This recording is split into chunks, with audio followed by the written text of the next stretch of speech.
মজলিসের আমির ঘোষণা দিয়েছেন জুলাই সনদ বাস্তবায়ন ছাড়া তিনি ঘরে ফিরে যাবে না। আজকে প্রচন্ড ঝড় বৃষ্টি উপেক্ষা করে আল্লামা মামুনুল হকের ঘোষণাকে বাস্তবায়ন করার জন্য বাংলাদেশ খেলাফত মজলিসের নেতা কর্মী মাঠে নেমেছে।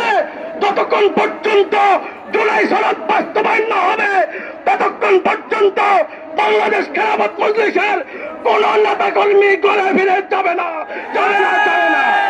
শেষ বক্তব্য, আগামী নির্বাচন হবে বেশি শক্তি বিহীন নির্বাচন, কালো টাকা বিহীন নির্বাচন, নিরপেক্ষ নির্বাচন। সেই নিরপেক্ষ নির্বাচন যদি দিতে ব্যর্থ হয়, এই সরকার ঘোষণা দিতে চাই, যদি আমাদের এই নিরপেক্ষ নির্বাচনে আপনারা করতে ব্যর্থ হন, এই দেশ থেকে পালাতে পারবেন না।